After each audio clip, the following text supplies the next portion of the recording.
Y'all too smart, can't talk from the heart. I got sauce and it's all for the charts. No aux in the car.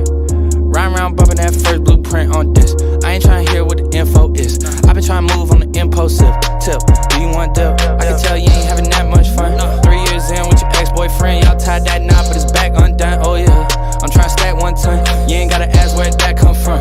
I ain't never rock no pack, son. I was on the pack at the mall, same mess. I skip class, no hallway pass. I'm team cap, you was always last. She got good hands in the all-state. I got good kids and they all came fast. I ain't gotta say it, you can come to the Ville. Just ask who's hot, they gon' all say Jack. Told me stay down, but I always have. When I come around, man, they always ask, how does it feel? Oh. Ain't shit, tell me it's a walk in the park. Y'all too smart, can't talk from the heart. I got sauce and it's off the charts. Started my night with the light. When I got to the club, I was off for the dark. And I'm on a wave like a dolphin, the shark. Y'all took shots, they was off for the mark. Keep it raw from the start.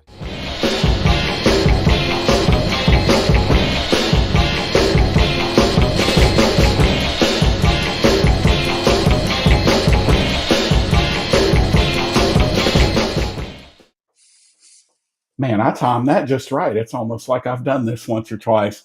Good evening, everyone, and welcome to Tigers Tonight. I'm your host, John Maddox, joined, as always, by one half of the best co-hosts in all the land, the one and only Bryan Moss. Bryan, how are things, sir?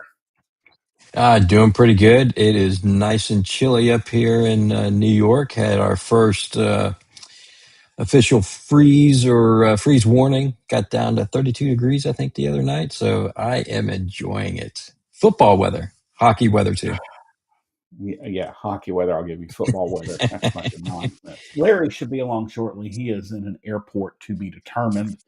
I just landed trying to get into the lounge. But yes, this is coming off a bye week, moving into UAB. Eric Procius with MemphisWeather.net is going to be along at 7:15 to give us that first forecast and to talk about a severe weather threat for Memphis and the Mid-South on Saturday evening, especially for those coming back from the game. So there you have it, Bryan. We're not cold. We have severe thunderstorms and tornadoes possibly in the forecast for this week. So let's get back. We were off last week, of course, just like the team. Yep. We took a couple days away from each other, as the coaches like to say, because we get after each other and tired of hitting one another and ready to hit somebody else.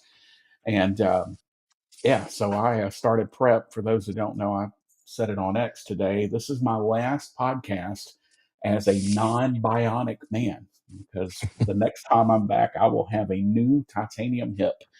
So I will most likely not be here next Tuesday. It will Landon Speck, one of our newest team members, said he is going to join in, and hopefully I can get it set up. But John on painkillers is not a it'd be a funny podcast, but not a recipe for a solid podcast. So let's get into the Memphis and Tulsa game, and it feels like that was like 6 months ago, but it's only been 10 days. But Bryan, you said you barely remember.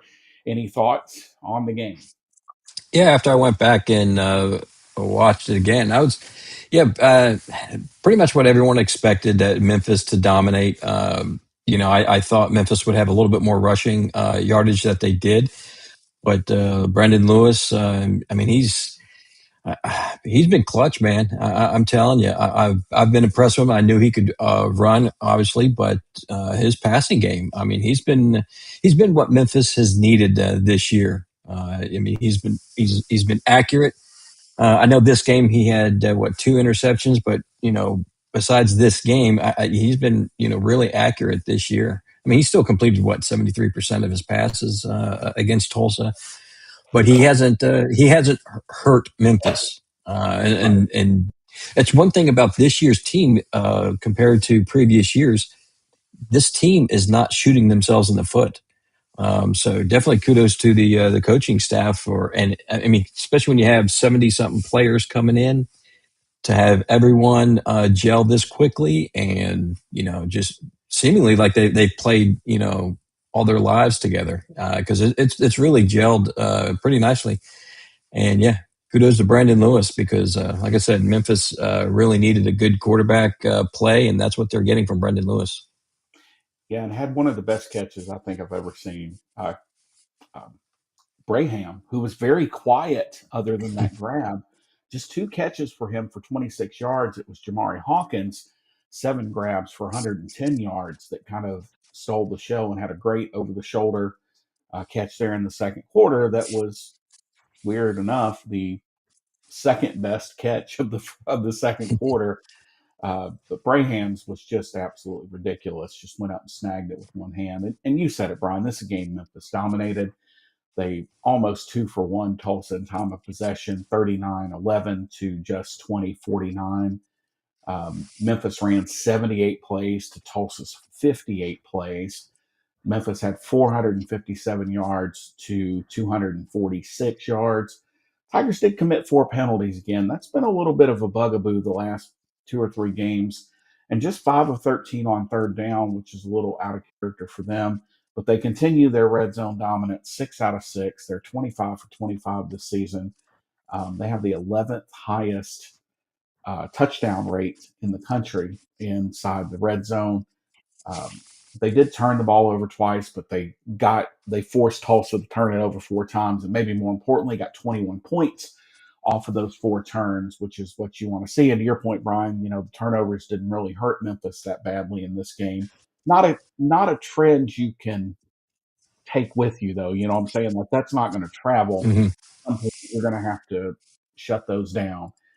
Memphis scored in every quarter, had 2 sacks for a 16-yard loss on the evening, 2 for 2 on fourth down, averaged almost 6 yards a play, had 191 rushing yards. That was right at 4 yards a carry, their lowest output of the season, I believe. 48 carries, 191 yards. But they do hold Tulsa to 24 carries for 71 yards and held Kirk Francis, the quarterback, 20 of 34, 175, 1 touchdown, and those 3 big interceptions that Memphis cashed in. So it's hard to take much away from this, right? Because Tulsa was really bad. And we're going to talk about it in a little bit. UAB is also not really good. And so part of the challenge is, we talked to Coach Silverfield about this, is like, how do you balance the bye week and making sure you get the things done you need to get done and giving the guys a break? But it's also hard because, quite honestly, of course, the coaching staff would never say this, it feels like 3 bye weeks in a row, because you had no problems with Tulsa. You obviously had a bye week this week. You're probably going to face a little more. Jeb said nothing is working. Playback error on 3 devices. That is very, very weird. Let me check that out. Yeah, so you're going to have, it feels like a bye week again. So, Bryan, what do you kind of think that Memphis can do maybe to kind of prevent some of that? I think definitely the senior leadership, which Memphis definitely has. You just have to hound on the kids and the senior leadership that, hey, even though Tulsa wasn't good, you have a bye week and you got UAB.